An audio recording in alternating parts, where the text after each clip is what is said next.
Are you thinking of leaving corporate, but too afraid to make the move? Have you already escaped corporate, but are finding it hard to run your dream business? Are you wasting valuable time by attempting to figure challenges out on your own? We have created a podcast for corporate escapees running their own business. This is the Corporate Escapees Podcast by Build, Live, Give.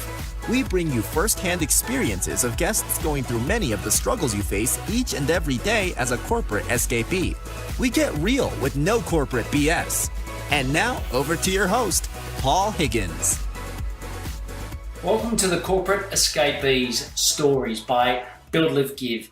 I'm Paul Higgins and I'm your show host. And today we've got Paul Medeiros from the Source Bulk Foods. Paul was running 3 hardware stores in Sydney, Australia for a big national brand. He was doing really well. And his girlfriend at the time, Emma, was a buyer for Gucci. And both weren't really satisfied, wanted to set up a family and really change their environment and follow a passion of both of theirs. So with the dog and a little truck, they went out bush. And he retells his first night, which was, he thought was one of the worst moments of his life. But he started cutting pumpkins in this little fruit and veg shop, and he had plenty of time to think. And that thinking led to a brilliant retail concept, which is now 42 stores around the world, 30 franchisees, and it's really having a brilliant impact on how we buy and protect our environment. And that's really his passion and Emma's, to look at single-use plastics and water conservation. So he sort of talks about this. And, it's a brilliant story that Paul and Emma have got, and Paul does a great job in telling it. This is definitely one not to miss out. So what I'll do now is hand you over to Paul Medeiros from the Source Bulk Foods. I hope you're inspired by listening to our wonderful guest stories. All of our guests know the one ingredient to rapidly grow their dream business. That is picking the right suppliers. Let's face it, it's too hard doing it all on your own. So with this in mind, we have created a free on-demand training which gives you the 4 essential questions to ask suppliers. I've combined my 18 years experience at Coca-Cola and 7 years advising corporate escapees all over the world to give you actionable advice in less than 25 minutes. Simply go to buildlivegive.com/webinar. If you are tired of underachieving and want to fill gaps in skills, please watch our on-demand training now. The link will also be in the show notes. Please check it out. Welcome, Paul Medeiros from the Source Bulk Foods to the Corporate Escapees podcast brought to you by Build, Live, Give.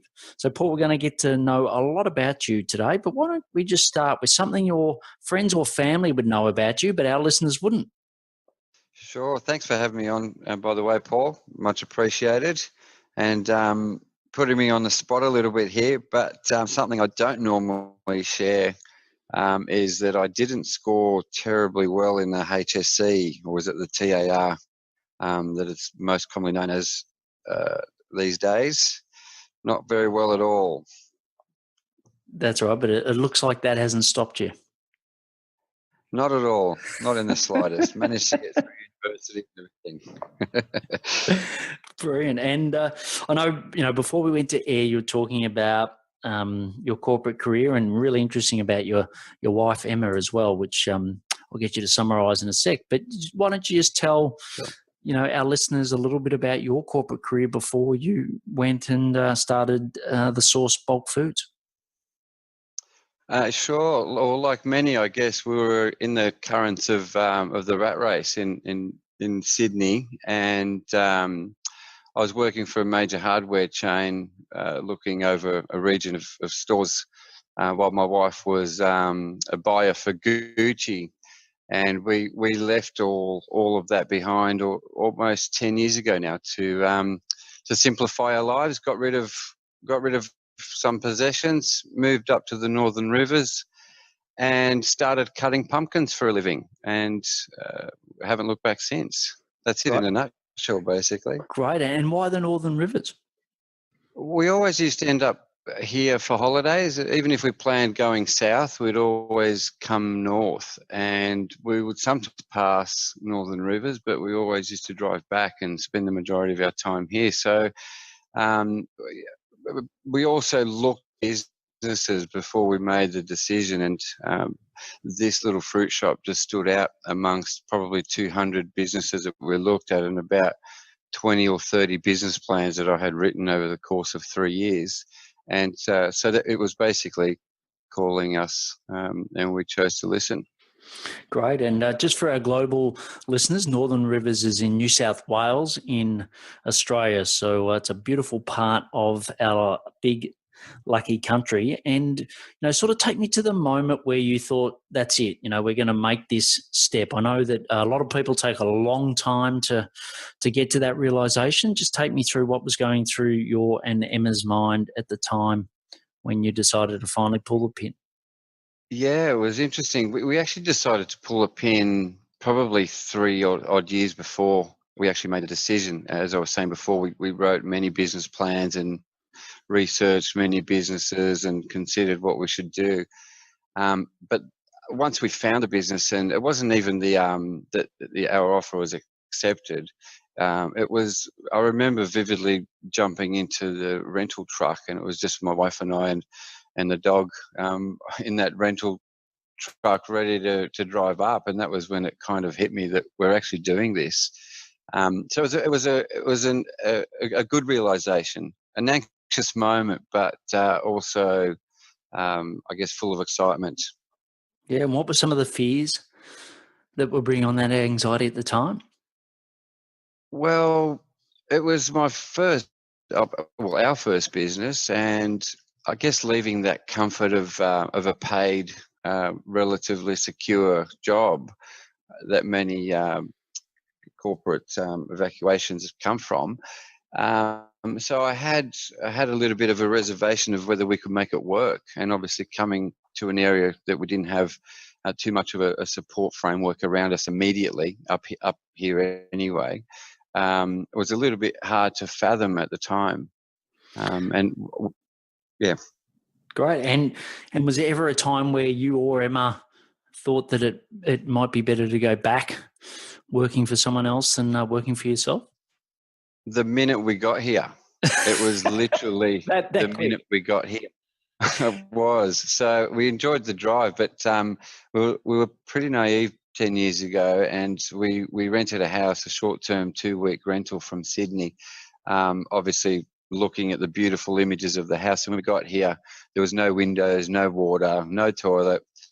And I just remember thinking, what have we done? But, my father has moved countries twice, and, obviously this isn't as big as moving country, but he did say to me, just be mindful that everything doesn't go according to plan, and you're going to come through some setbacks.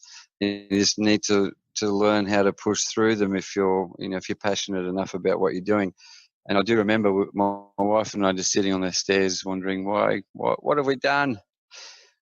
But haven't looked back since amazing. that moment. And where was your father originally from? We're from Portugal originally, so yeah, he's been posted in a few countries prior to finally settling here 35 odd years ago. So it was a good lesson. Excellent. Portugal's always got a soft spot in my heart. I went there in 96 with my brother. And yes, loved Portugal. Lovely. Portugal and that, the bottom into Spain. It was great, absolutely fantastic. Have you been back yourself, or you been there? I have. Yeah. Yeah, I have. I think it's important to take my kids back to give them the culture that I come from, and I guess just show them off to the family a little bit. So I think it's important just to go back as often as we can. Great. And I know it's been, 10 years, as you said, since that day when you turned up, no windows in the rental, etc. But what's some of the help that you've got? Just sort of give us a summary of some of the help that you've received over that 10-year journey. Yeah, the most important support network for us has been our family and friends. They've encouraged us every step of the way, and although we have really strong values that drive our decisions and what we do, but it's just nice to have that support network of family and friends to be able to move forward on your decisions. So without that, I think we would have been lost. Also, one of the aspects that we can't take for granted was when we did come up, the little fruit shop that we bought had a couple of wonderful team members working there that we inherited, and they just saw the value, that we could bring to the community, and they really supported what we were doing and how we did it as well. So a combination of the support from the team and the family and friends.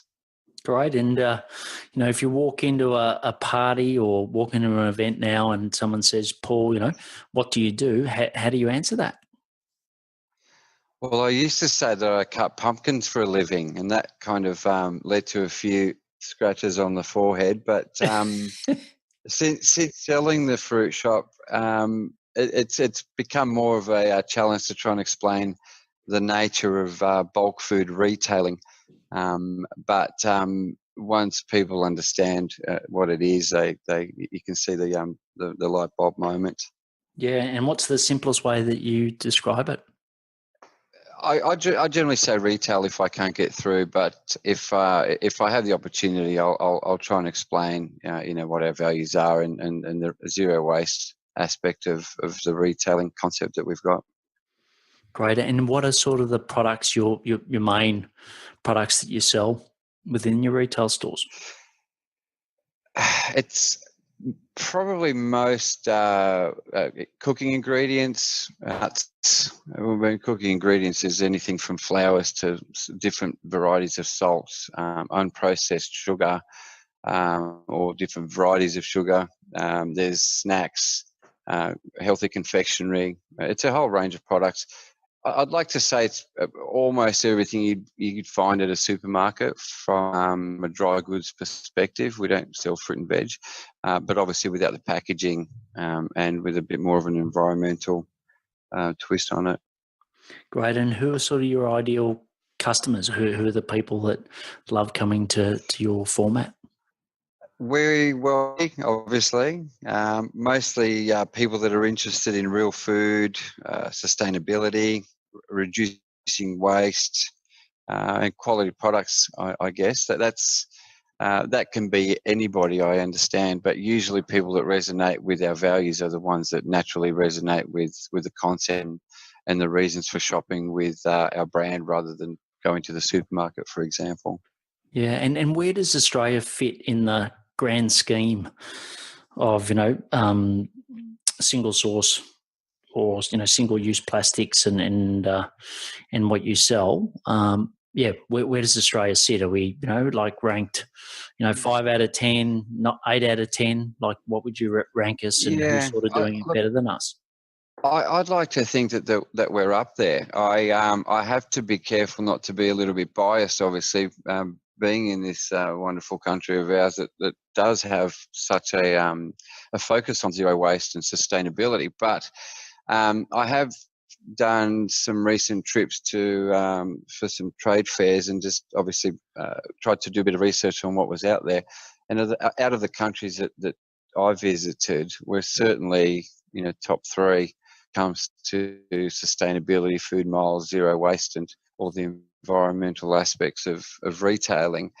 There are some larger chains that are I guess trying to show their customers that they're giving it a go, but I don't think they have that genuine belief in the value that they're trying to portray to be able to do it well enough. So I think we rank quite well. Great. And a lot of people are cutting pumpkins. I suppose not a lot of people are cutting pumpkins, but they're doing a fruit and veg shop, etc. And then not many people do what you've done, which is really follow and scale your passion and really followed something that you strongly believe in. What makes you and Emma different to everyone else that has the lovely dream but doesn't actually do it? One of the biggest factors for us in following through with our values, a bit of a push with this, was our want, I guess, to start a family outside of Sydney. So that was a motivation for us. So I'm hoping, or I guess that most people that are in our position would have that kind of some little motivation in the back of their mind, whether it's to start a family, or to move away from their existing lifestyle, or whatever it is, they would have that motivator that they would then align with whatever values or idea that they resonate with, be able to take that leap of faith, I guess. And without that strong belief in what you're doing, or without those strong values and as a strong motivation, it is hard to take that. So I guess my only recommendation would be, if you're in that position, just have a really good look at what your motivators are, and if they're strong enough for you to action whatever your beliefs and values are, then definitely do it.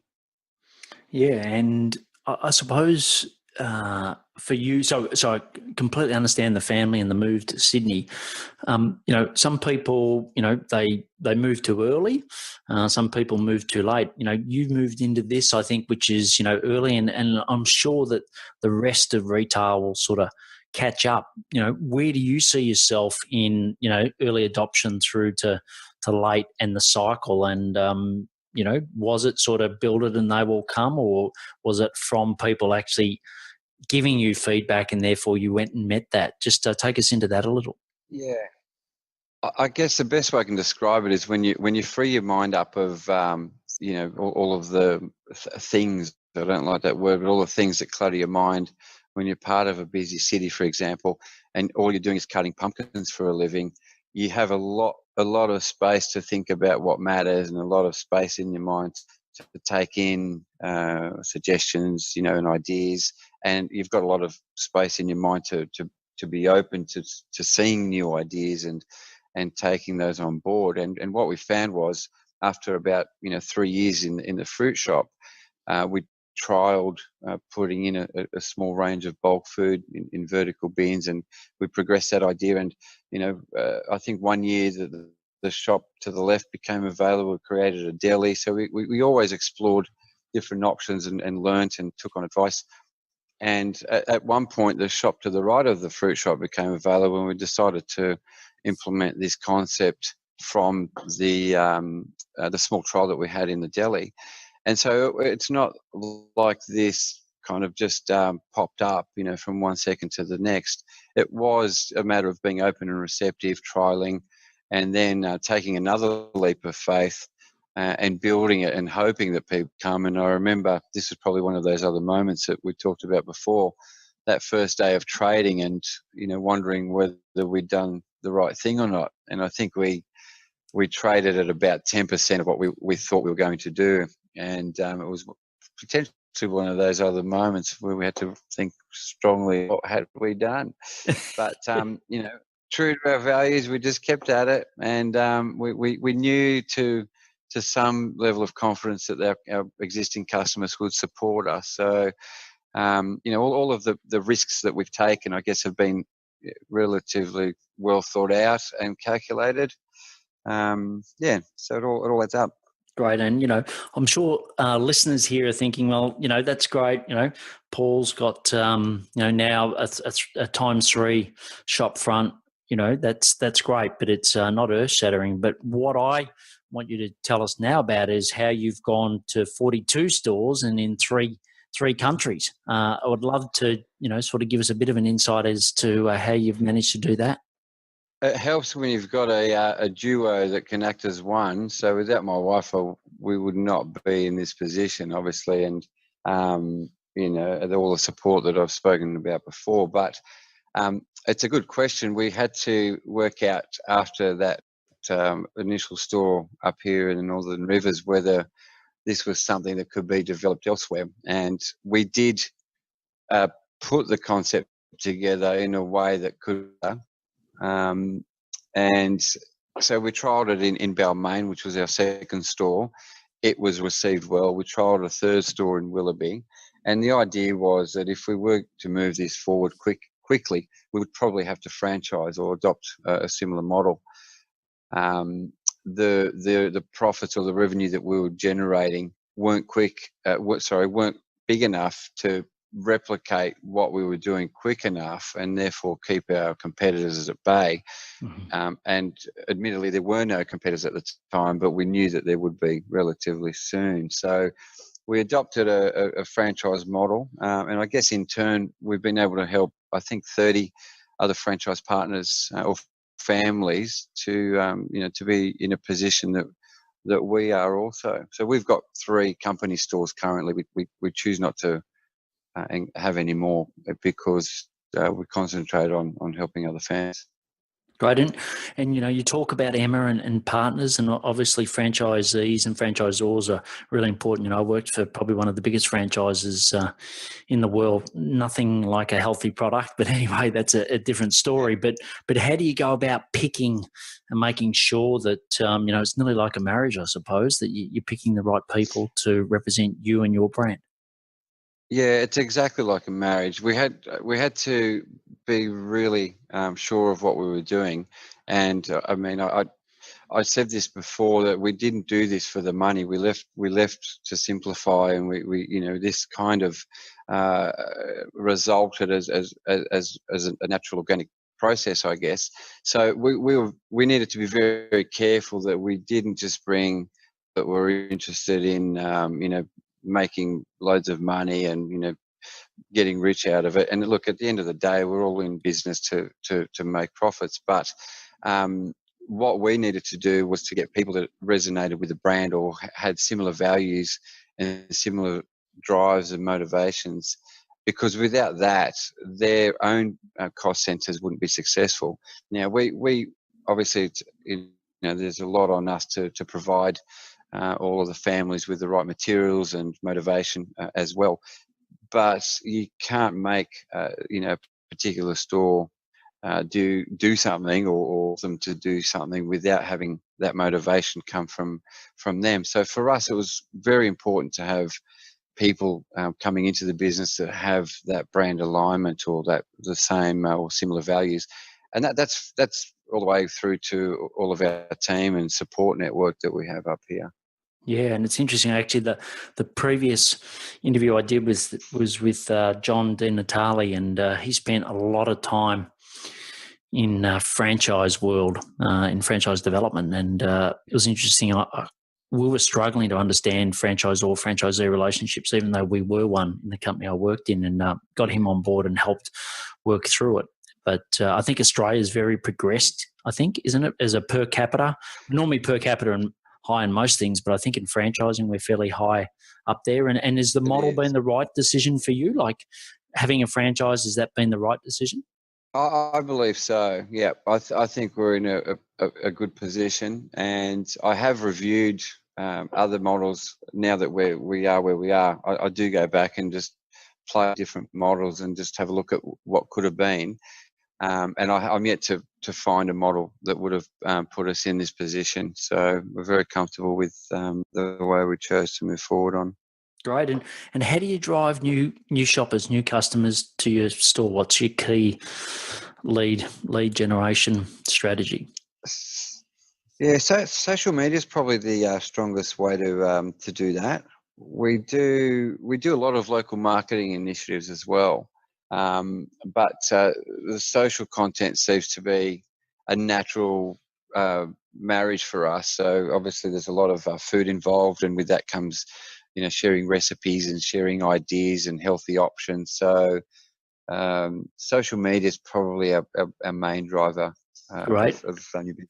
And what platform is your strongest, and who sort of does most of the strategy behind it? Yeah, so Instagram tends to be where we sit well at the moment. Facebook originally, we found that obviously we've progressed to Instagram due to the nature of the demographic they're attracting as well, as a result of the product, I imagine. And Emma does our social media content and posting and social media management. Great. And how does she learn? Because I know it can be really tricky on what works and what doesn't. Other than practically testing things, how does Emma get educated on what to do best with social? I think she's got a natural ability for it. To be honest, she was even when she was employed, she was providing ideas, but always being shut down and never being able to do what she naturally, I feel, was intended to do. And I think when we started our own business and beginning with the fruit shop, she was able to implement all of those wonderful ideas in her marketing mind to our own concepts, and it's worked extremely well.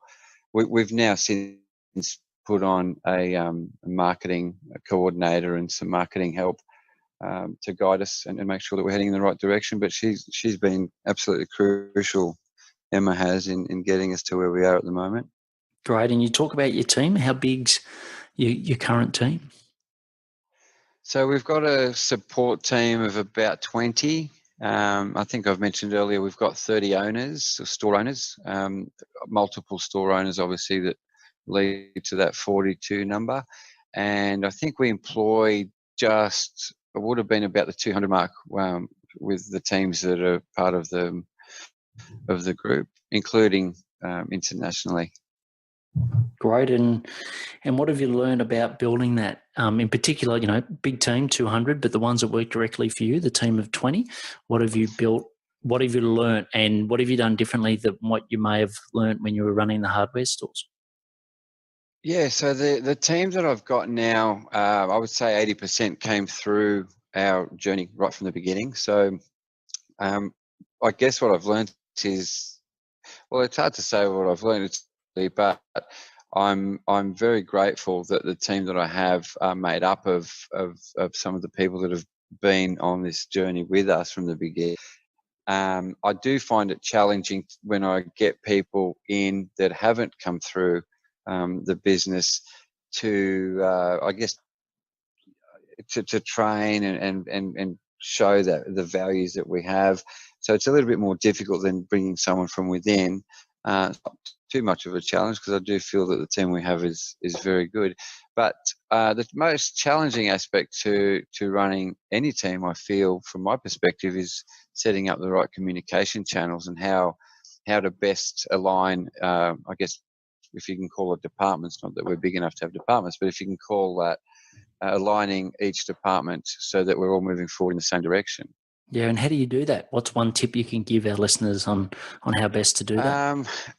As much as I've avoided meetings, which is not really something that I used to admire or appreciate. But at a certain point, I've started to understand the importance of just meeting with each area or department, as I referred to earlier, and put in place a format that can be delivered as a collective of all that information through to the support team.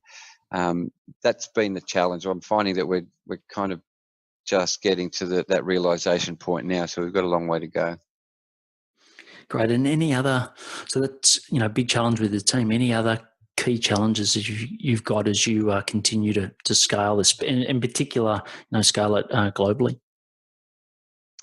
Yeah, again, this refers to support team, team members, franchise partners, store owners, and employees within the stores. I believe the most important thing to do is to avoid just plugging a hole, I guess, is the only way I can reference it. And by that I mean not just to employ or put on an owner that just for the sake of it, that's just going to get you another store and another revenue channel. It's so crucial to make sure that position that you're filling is being filled by the most absolute perfect person you can. Excellent. And I don't know if you have, but what's the impact if you don't get that right? Like either in the past or moving forward, what's sort of the impact if you pick the wrong franchisees? Yeah, and look, sometimes we've been very good with our franchise partners. Most of our owners, again, align with the concept. We try and avoid bringing anyone in early, so we have offended some people by just letting them know that this isn't the right concept, and that's a hard thing to do when you've only got 3 or 4 stores and you're making those decisions, but yet you still want to grow. But I guess that's a good example of not just putting someone in for the sake of it. Yeah, look, from an employee or team building perspective, the biggest issue is when we do find somebody that eventually we don't resonate with, or they don't resonate with us. It just costs money to do the whole interview process again and allocate the resources to be able to find those guys. So it is important because in the long run they won't be around, whether they're store owners or employees, and it's just more of a nightmare for you. And from a store perspective, I guess that could be detrimental to customer service or local area marketing, and you don't want to upset your customers. No, not at all. And look, the next section we'll move on is the live section. And what I'd love to know is just a couple of daily habits that have helped you to, over the 10 years, expand this business as well as you have. I wish I could say that I go to the beach every day and do yoga every second day. That's probably what I should be saying, but unfortunately it's not. Just as important though for me is just spending time with my family. For me, that's my daily habit. I make sure that I'm at home before dinner to play with the children. Make sure that I read them bedtime stories, and that I spend my habits with them, focusing on them. That to me is my measure of success, and that's my family's happiness. Yeah, I think that's brilliant. And I think it's great not to lose that with what I'm assuming one of the reasons why you left Sydney is to create that right environment. And I see often when people scale like you have that they sort of end up getting a job that they don't love. And it's like, well, you might as well be back in corporate if that's the way you're going to do it. So I think it's brilliant to keep that. And because some people really, really struggle with that. So what's some advice that you could give? Because obviously you're doing it well. What's some advice and some techniques you use to make sure you keep to that?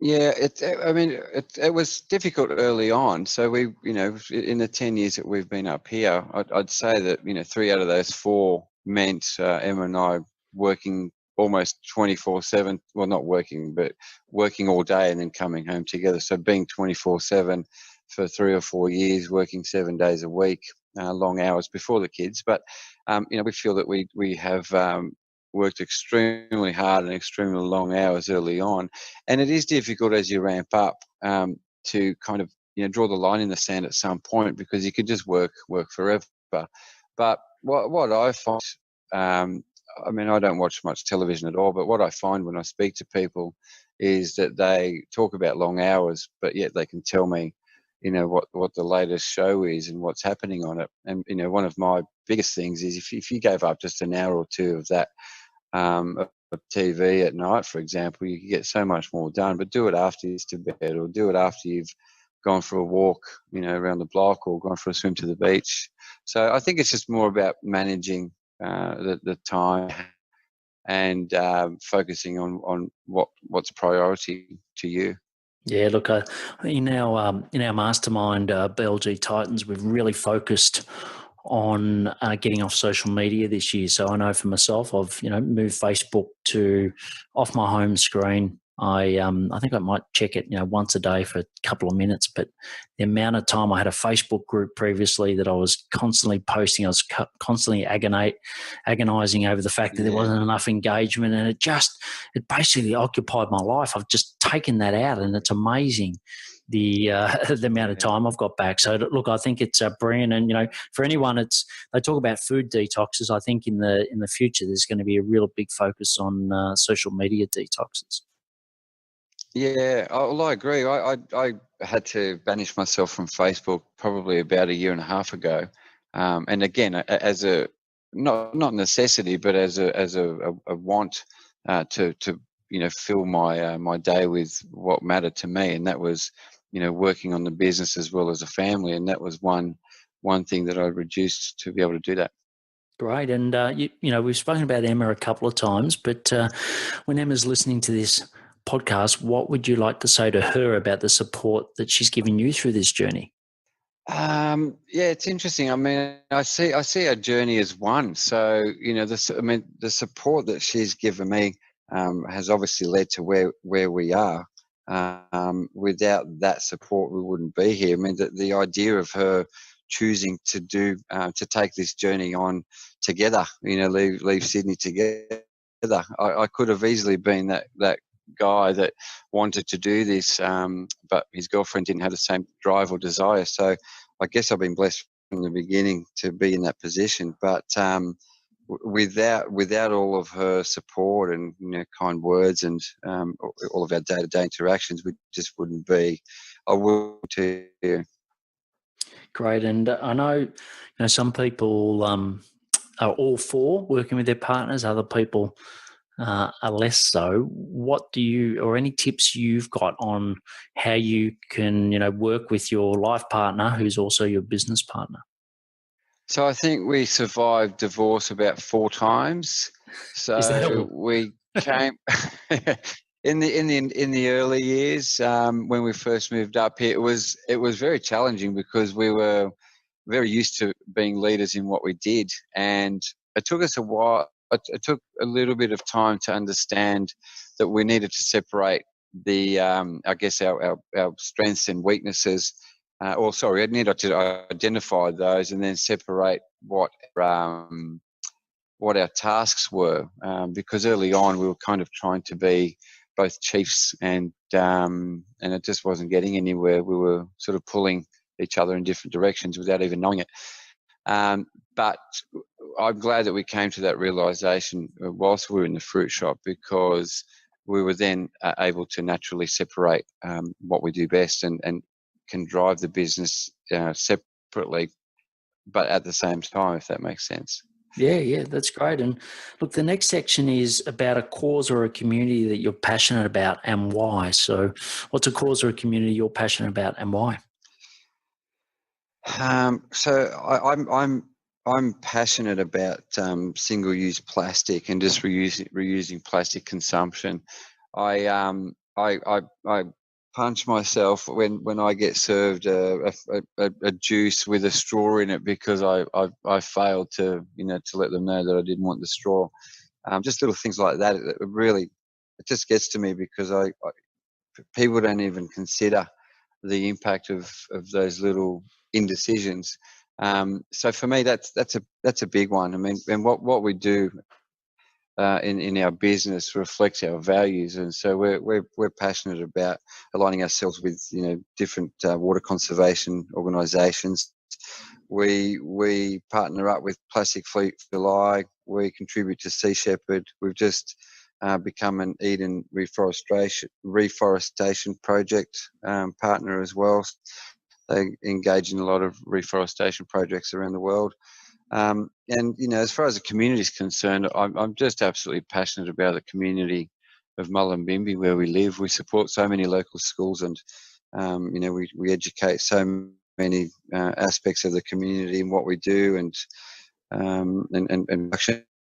But that's for me, that's key, and we're in a good position now that we can show people how to help reduce waste. And I mean, there's a big push for zero waste, and they talk about a zero waste movement. I mean, this is something that we've been talking about for many years. Our concept doesn't have any plastic bags. We're completely plastic bag free, and there's cities and supermarkets now talking about it. We wish this had been implemented 5 years ago. So I hope that answers your question. You can see how passionate I am about it. But I could go on about it for a whole hour. No, that's brilliant. And what I love is passion with action. So a lot of people are passionate about things but don't actually act. So well done to you and Emma that actually, you're acting on what you're passionate about, which is brilliant. So look, the last section is the action section. And speaking of you taking action, just rapid fire questions and answers to a couple of key questions. So one is, what are your top 3 productivity tips? Cut out TV at night. That's one big one that I just mentioned earlier. Something I've chosen to do also is just wake up an hour earlier. You can get a lot done in that hour before the phone starts ringing. And something that makes me productive is spending time with my kids. As I said, if I can do that, I think it's the same as about 5 hours of yoga. or a gym class. So they're my productivity tips. Brilliant. And any technology either on your phone or your desktop that you couldn't live without? Mostly my phone, Evernote. I don't know if you would be aware of Evernote. I imagine. Huge fan of Evernote. Yeah, I love it. That's one thing I can't live without. Just started using more. I'd heard about it before and read about it. Now I see the benefits of it because we're actually using it. And another one that I can think of that's on the front screen is a PDF editor, just for quickly noting and sending to whoever it is that I'm targeting. Brilliant. And a favourite book or podcast, and why? Paul Higgins, of course. Wouldn't that be the number one? Yeah, that is. But other than its Corporate Escapees podcast, other one. There you go. Look, I just like storytelling podcasts over the business strategy podcasts. I guess personally, I tend to learn more from knowing others are in the same boat or listening to their experiences. It gives me a sense of that what I'm doing, I guess, matters or is the right thing or the wrong thing. To me, that any podcast that comes from that kind of angle for me is, I certainly value it more than a strategic podcast. What am I reading at the moment? Shep Hyken. I forgot the name of the book, but he's my customer service guru at the moment. Okay, great. Well, we'll put the links to that and everything else that you mentioned in the show notes. And what's some parting advice you've got for the audience, Paul? Do what you love. If you follow a passion of yours, what you'll find is your actions actually lay out the path that you're going to naturally allow for success. I kind of sounds cliched, but you kind of when you're acting on something other than the cause of money, then the money tends to come. And I guess that's as a result of following a passion. So that's probably my last parting advice. And some brilliant advice in that. And how can people find out more about you and the Source Bulk Foods? Sure. If you search the Source Bulk Foods online, you'll probably get to one of our stores close to you or our website that you can learn more about our journey. Brilliant. Well, look, I first heard you on the Small Business Big Marketing podcast, so shout out to Tim and all his listeners. And you really inspired me, and you haven't let us down. I think this has been a great podcast. And there's, like I said before, many people talk about a passion, but very few live it and live it to the degree that you and Emma have. So well done, and I can't wait to continue to watch your journey as you continue to make a positive impact on the thing that matters most to us, which is our planet at the end of the day. Absolutely. I appreciate the chance to do so. Thank you. Great. Thanks, Paul. Thank you for listening to the Corporate Escapees podcast, brought to you by the team at Build, Live, Give. If you found this podcast helpful, please share it with other corporate escapees. If you would like to join a community of like-minded peers, please visit www.buildlivegive.com. Until next time, thanks for listening and be brave.